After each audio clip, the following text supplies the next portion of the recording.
한 말씀 찾아뵙겠습니다. 고린도후서 5장 15절부터 17절까지 말씀 제가 수화를 읽고 다 같이 따라서 읽겠습니다. 15절 그가 모든 사람을 대신하여 죽으심은 살아있는 자들로 하여금 다시는 그들 자신을 위하여 살지 않고 오직 그들을 대신하여 죽었다가 다시 살아나신 이를 위하여 살게 하려 함이라. 16절 그러므로 우리가 이제부터는 어떤 사람도 육신을 따라 알지 아니하노라. 비록 우리가 그리스도도 육신을 따라 알았으나 이제부터는 그같이 알지 아니하노라. 17절 그런즉 누구든지 그리스도 안에 있으면 새로운 피조물이라. 이전 것은 지나갔으니 보라 새 것이 되었도다. 아멘.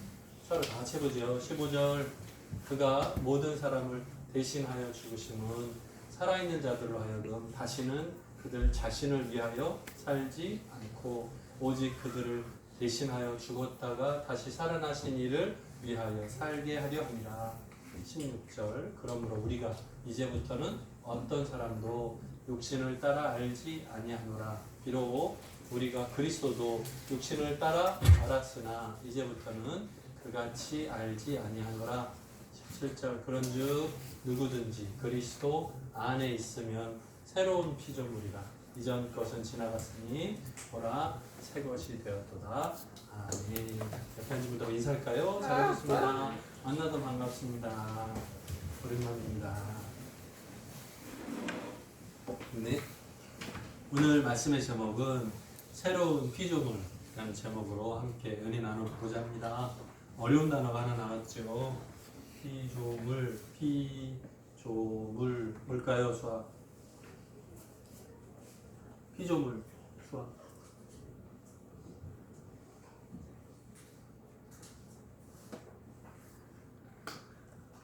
사전에는 이렇게 나와요. 사전에는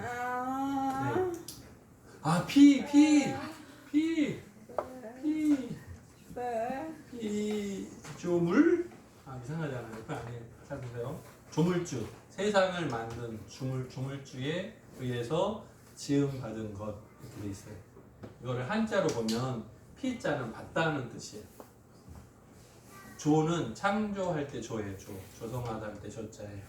물은 물건이에요. 그러니까 지음받은 물건이라고 수화를 표현하면 예 맞아요. 지음받은 것, 지음받은 물건 그러면 피조물이라는 단어예요. 지음받은 것. 네, 그렇죠? 그렇죠. 자, 우리가 예전에도 지금 계속 한 2주, 3주 계속 얘기하고 있는 내용인데 뭐냐면 모든 물건은 지음 받을 때 목적 있어요. 응? 만든 목적이 있어요. 모든 물건은 만든 목적이 있어요.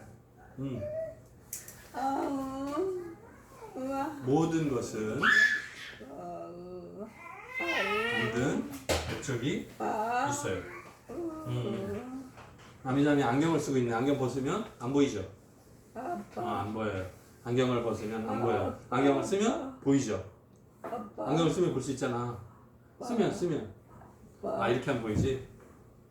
이렇게 하면 안 보이죠? 그죠? 자, 안경을 쓰면 볼 수 있어요. 그죠? 안경을 벗으면 안 보이고 그죠? 안경은 보는 목적, 잘 보이게 만드는 그죠? 물건 하나하나마다 만든 목적대로. 근데 그 목적에 맞지 않으면 이상하죠? 효과가 떨어지죠. 그죠? 똑같은 옷인데도 여름에 입는 옷이 있고 겨울에 입는 옷이 있고 다르죠. 추운 겨울에 여름 옷을 입으면 추워. 악질 못해. 그러니까 목적에 맞춰서 입어야 돼. 목적에 맞게 사용해야 돼. 아무리 좋은 컴퓨터, 노트북도 집에서 라면 먹을 때 사용하면 받침인 거예요. 올려놓고. 원래 목적대로 잘 사용해야 유익한 거예요. 목적에 맞지 않으면 그냥 그 가치가 훼손되는 아깝죠. 그죠? 목적대로 잘 활용하면 좋은 결과가 나오죠. 15절 말씀 보면 예수님께서 모든 사람을 대신해서 죽으신 목적이 나와요. 예수님께서 이 땅에 오신 목적이 나와요. 보통 우리가 건청인들 성경 공부하고 제자훈련 가르칠 때 쉽게 표현해 물어요. 예수님이 이 세상에 왜 오셨습니까? 물으면 답이 대부분 뭐냐면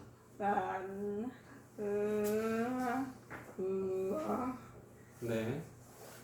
자, 예수님이 이 세상에 오신 목적이 뭐냐고 이렇게 물으면 대부분 제자 훈련할 때 답은 뭐냐면 죽기 위해서. 좀 이상해. 죽을 목적으로 왔다. 틀리진 않는데, 맞긴 한데 반쪽만 설명한 것 같은 느낌. 그죠? 근데 15절 말씀 보면 그것이 정확히 나와요. 우리 지난주에도 마지막 부분 봤지만 다시 한번 보기 위해서 제가 가져왔어요. 한번 볼까요? 15절. 예수님께서 모든 사람을 대신하여 죽으신 이유는, 죽으신 목적은 이라는 말이에요. 뭐예요? 살아있는 자들로 하여금 다시는 그들 자신을 위하여 살지 않고 뭐라고요? 오직 그들을 대신하여 죽었다가 다시 살아나신 예수님을 위해서 살게 할 목적이라. 예수님이 이 세상에 오신 목적은 예수 믿고 구원 얻은 사람들이 예수 위해서 살게 하기 위한 목적. 나 위해서 살기 위한 목적이 아니라는 거예요. 그러면 예수님께서 이 세상에 오신 목적대로 우리가 살고 있는가? 그거 오늘 돌아보는 거예요. 오늘 말씀이 충분히 가능해요. 여러분이 지금 사는 목적이 내 유익, 욕심 때문에 사는 건지 아니면 하나님의 영광 위해서, 예수님 위해서 사는 건지를 분별할 필요가 있어요. 오늘 말씀의 제목이 새로 지음 받은 물건, 새로운 피조물, 다시 말하면 새로 태어난 우리들이라는 의미예요.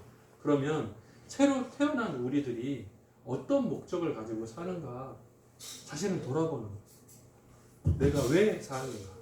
내가 살아가는 목적이 뭔가? 그 목적과 방향이 분명하지 않으면 뭐예요? 나 위해서 살게 돼요. 결국은 나의 유익을 찾는 거예요. 내가 더 높아지려 하고 내가 더 많이 가지고 싶어 하고 그런 경쟁으로 살아요. 그런데 예수님이 이 땅에 오신 목적은 그것이 아니고 내가 예수 믿고 예수님 영접하고 새롭게 태어나서 이제는 내 욕심대로가 아니고 하나님 영광을 위해서 예수님을 위해서 사는 삶의 방향으로 새롭게 바꾸는 거예요. 예수님 방향대로 따라가는 거예요. 그것을 원하시기 때문에 예수님 오셔서 대신 죽으셨다는 거예요. 그러면 나는 지금 잘 하고 있는가? 내 욕심대로 따라가고 있는가? 그거 구분하라는 거예요. 삶의 이유. 여기 다 나왔네. 이거 다 설명합니다. 우리가 존재하는 이유. 아까 뒤에서 물어보더라고요. 존재. 수학 뭐예요? 존재. 내가 살아가는 이유. 내가 살아있는 이유. 왜 날 위해서냐? 아니다. 예수님 위해서, 하나님의 영광을 위해서, 나 위해서 사는 것이 아니고 내가 존재하는 이유와 목적은 하나님의 영광을 위해서입니다. 예수님 복음 전하는 사역에 내가 쓰임 받고 싶습니다. 축복의 통로가 되겠습니다. 똑같은 말이잖아요. 여러 가지로 표현할 수 있지만 결국엔 다 합하면 똑같아요. 예수 위에 살겠습니다 하는 거예요. 근데 대부분의 사람들이 교회 바깥의 얘기가 아니에요. 교회 안에 있는 대부분의 성도들이 나 위해서 살아요. 그것이 잘못된 거예요. 바꿔야 돼요. 원래 성경에 기록된 대로 예수님께서 죽으신 이유, 나를 대신해서 죽으신 이유, 이 하찮은 죄 많은 나를 대신해서 죽으신 이유가 내 욕심 따라서 살아라 한 게 아니라 예수님 위해서 살도록 가르쳐 주신 거예요. 본을 보여주신 거예요. 그럼 우리가 예수님 따라서 본받아 살아야 되는데 그것을 확인해 보는 거죠. 말씀하고 비춰보는 거예요. 오늘 말씀해 보면 16절에 세상적인 관점이라는 말이 나와요. 16절 다시 한번 볼게요. 오래 걸리나요? 아니죠. 16절. 그러므로 우리가 이제부터는 어떤 사람도 육신을 따라 알지 아니하노라. 말이 좀 어렵죠.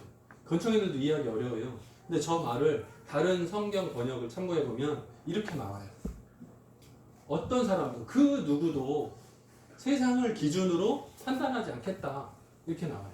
그러면 무슨 뜻이냐면 비록 우리가 예수 그리스도도 육신을 따라 알았으나, 그럼 이거 해서 말을 바꾸면 예수님을 볼 때도 세상적인 기준을 보고 예수님 이렇게 생각을 했다는 거예요. 근데 이제부터는 그렇게 하지 않겠다. 그러면 세상적인 기준, 세상적인 눈으로 예수님을 보고 좋다 나쁘다를 판단했어요. 근데 이제부터는 바꾸겠다는 거예요. 그러면 이 관점, 기준이 뭘로 바뀌는 거예요? 영적인 기준으로. 세상 나라 기준이 아니라 하나님 나라 기준으로 바꾼다는 거예요. 그래서 예수님을 볼 때, 또 다른 사람 그 누구라도 사람들을 보고 판단할 때 세상의 기준을 보지 않겠다는 말이에요. 물론 이 말은 바울의 말이에요. 여러분들의 신앙 고백이 아니에요. 하지만 우리가 말씀을 따라가니까 저대로 필요하죠. 자, 여러분들이 사람을 보고 판단할 때 기준이 어때요? 와, 키가 크다. 와, 잘생겼다. 와, 부자다. 와, 차가 좋다. 세상을 기준으로 사람을 분별하고 봐요. 눈이 크네. 눈이 작네. 우리가 세상을 기준으로 봐요. 이상하죠? 하나님 나라 기준으로 보면 믿음이 좋네. 하나님을 진심으로 찬양하는 그 모습이 아름답네. 하나님 말씀을 사랑하네. 자주 읽네. 큐티를 열심히 하네. 예배를 잘 드리네. 기도를 잘하네. 이 달라야 돼요. 기준이 달라야 돼요. 근데 우리가 사람에 대해서 평을 할 때 어떤 사람에 대해서 저 사람 어때? 그러면 예뻐. 돈 많아. 평하는 기준이 좀 이상한 거예요. 뭐라고요? 세상의 기준으로 보는 거예요. 저 사람 어때? 좋은 학교 다녀? 좋은 학교 졸업했어? 좋은 회사 다녀? 돈 많이 벌어? 기준이 다 세상을 기준으로 가지고 있는 거예요. 그런데 우리들이 기준이 예수 잘 믿는지, 주의를 잘 지키고 있는지, 하나님을 사랑하는지, 예수의 살아계심을 영접하고 함께 동행하고 있는지 그것을 확인해야 되는데 거기에는 관심이 없어요. 세상을 기준으로 판단한단 말이에요. 가능해? 안 되죠. 하나님 나라의 기준은 요거예요. 첫 번째가 그리스도 안에 있습니다. 그런즉 그리스도 안에 있으면 새로운 피조물이라. 새로 지음 받은 것과 똑같아. 뭐하면? 그리스도 안에 있습니다. 그러면 이제부터는 세상의 기준으로, 예수님 테두리 바깥의 기준으로 보지 않고 예수님 안 기준으로, 하나님 나라 안을 기준으로 보겠다 하는 거예요. 그리스도 안에 있습니다. 새로 지음 받은 것과 똑같다. 그러면 처음 아담과 하와를 만드실 때 죄 없이 만드셨어요. 그죠? 처음에 하나님 말씀 불순종하기 전에는 죄가 없었어요. 그죠? 똑같은 얘기인데 그리스도 안에 있으면 새롭게 창조받은 것과 똑같다. 그리스도 안에 있으면 의인으로 인정받는다. 그리스도 안에 있으면 하나님의 자녀, 하나님 나라 백성으로 인정받는다. 그러면 그리스도 밖에 있으면 어떻게 돼요? 그리스도 밖에 있으면 죽은 거죠. 죽을 백성이죠. 찬송가 가사 중에 이런 게 있어요. 내 죄 사함 받고서 예수를 안 뒤 나의 모든 것 다 변했네. 찬양 가사 마음에 들어요? 예수 믿는 사람들이 많은 고민이 담겨 있어요. 내 죄 사함 받고서 예수를 영접한 뒤, 예수를 안 뒤 내 모든 것이 다 변했네 라고 고백을 해요.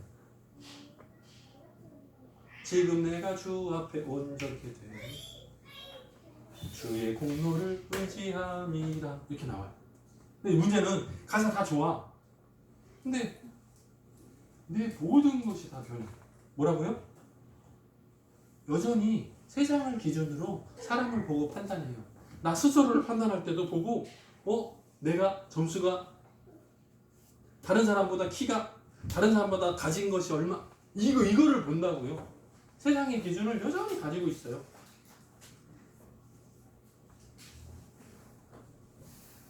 근데 다 변했어요? 우리들의 삶이 100% 완벽하게 됐어요?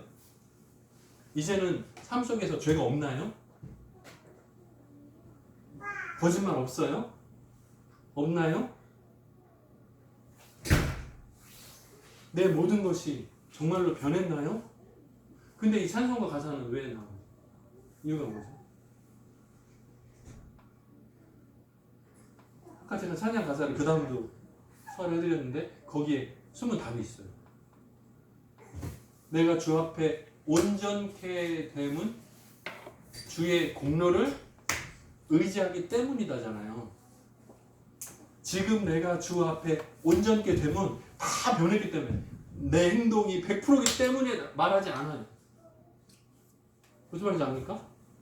내가 완벽해졌기 때문에 내가 깨끗하고 의인이 됐습니다. 내 행위가 완벽합니다 라고 말하지 않아요. 내가 지금 주 앞에 온전케 된 이유는 무엇인가 하면 행위는 여전히 부족한데 주의 공로 십자가를 의지하기 때문에 내가 깨끗하다고 인정받습니다의 뜻이에요. 아, 다행이다. 다행이다. 그죠? 우리가 여전히 부족한데도 불구하고 내 공로나 행위를 보는 것이 아니고 주의 공로를 의지하기 때문에 예수 그리스도의 십자가를 의지하기 때문에 그래서 어디 있으면 그리스도 안에 있으면 새롭게 지음받은 것과 똑같다라는 거예요. 여기서 조금만 옆으로 벗어나도 내 공로를 의지하는 그 순간 나는 탈락인 거예요. 주의 공로를 의지하는 그 순간 나는 합격인 거예요. 이게 차이가 커요. 그러니까 세상적인 기준인가 아니면 예수 믿는 하나님 나라의 기준인가에 따라서 완전히 달라져요. 만약에 천국 문 앞에서 세상을 기준으로 우리를 커트라인 시킨다 그러면 부자들만 합격하겠죠. 이쁜 사람들만 합격하겠죠. 근데 그거 아니라고요. 그 기준하고 아무 상관, 세상의 기준하고는 아무 관계 없어요. 하나님 나라 기준. 그리스도 안에 있냐 밖에 있냐 자르는 거예요. 내가 예수 그리스도를 영접함으로 주님과 함께 동행함으로 승리하고 성공하는 거예요. 나는 새로운 피조물이 맞는가? 나는 새롭게 태어나서 깨끗한가? 확인하는 말씀. 요한복음 1장 12절 13절 잘 아시죠? 아, 제가 이걸 쏴달라고 부탁을 해야 되는데 잊어버렸어요. 치매인가? 자, 12절 1장 12절 요한복음 1장 12절 뭐죠? 영접하는 자 곧 그 이름을 믿는 자들에게는 하나님의 자녀가 되는 권세를 주셨으니 이는 보여요? 점점점 여기 단어죠. 이는 혈통으로나 육정으로나 사람으로 나지 아니하고 오직 하나님께로서 난 자들입니다. 아하하하. 뭐라고요? 영접하는 자. 예수 그리스도를 영접하는 자들은 뭐라고요? 결국은 하나님께로부터 난 자들입니다. 혈통으로나 육정으로나 통해서 난 거 그거 말고 기준이 다르다는 거예요. 하나님 나라 기준으로. 예수 그리스도를 영접한 사람은 곧 하나님께로부터 난 자다. 통하죠? 말씀이 서로 통해. 그러면 여기서 말하는 건 생명. 새롭게 지음 받은 그 의미는 처음에 아담을 만드시고 사람을 지으신 하나님께서 그 코에 생기를 불어넣어 주시잖아요. 그때 생명이 된지라 이렇게 나오죠. 예수 그리스도의 생명이 우리들에게 전가되는 거잖아요. 그래서 우리들에게 생명이 있는가 이거를 좀 쉽게 풀어보면 우리가 하나님 나라에 들어갈 자격이 있는가 그 말하고 똑같아요. 예수 그리스도 안에 있으면 새로운 생명이 있다 이 말이에요. 새롭게 지음 받았다 이 말의 의미는 생명이 있다. 세상을 기준으로 보면 없어요. 그런데 하나님 나라의 시민권이라고도 표현하죠. 하나님 나라의 시민권. 생명이 있는가 없는가. 예수 그리스도께서 자신을 소개하죠. 뭐라고요? 내가 곧 길이요 진리요 생명이니 그러죠. 그러면 예수 그리스도는 곧 생명. 내 안에 생명이 있냐 없냐 이 질문에 대한 답은 똑같아요. 예수 그리스도를 영접하면 생명을 영접한 것과 같으니까 내 안에 생명이 있다. 그죠? 자, 이제는 하나님의 자녀로서 새롭게 지음받은 우리가 살아갈 목적과 방향이 분명한가? 이번 한 주간 동안에 또 새로운 삶을 만납니다. 새로운 일주일이라는 시간을 또 만나요. 아빠. 여러분들이 살아가는 삶의 방향이, 그 목적이 세상 기준 내려놓고 하나님 나라 기준을 가지고 새롭게 볼 수 있는, 사람을 볼 때 외모로 평하지 않고 그 마음의 중심을 볼 수 있는, 그 안에 생명이 있는지 없는지를 확인해 볼 수 있는, 그리고 하나님을 기쁘시게 해드리는, 영광 돌려드리는 저와 여러분 한국의 모든 성도 되기를 주님의 이름으로 축원드립니다. 기도하겠습니다. 사랑이 많으신 하나님 아버지 감사합니다. 그리스도 안에 있으면 새로운 피조물이라 죄 없이 깨끗하다고 인정받는 주의 공로를 의지하기 때문에, 십자가를 의지하기 때문에 가능한 이 비밀의 길을 저희들에게 주신 너무나 감사합니다. 하나님의 은혜로 선물로 받은 이 길을 복으로 알고 깨닫고 새롭게 결단하고 출발할 수 있도록 도와주옵소서. 한 주간을 살아가는 이 시간 주님, 우리 모든 청함의 성도들에게 복 내려주셔서 믿음의 눈을 뜨게 하시고 세상의 기준에 휩쓸리지 않고 오히려 하나님 나라 기준을 따라서 충성하고 섬길 수 있는 저희들 되게 도와주옵소서. 함께 동행하시기를 간절히 소원하옵고 예수님의 이름으로 기도드립니다. 아멘.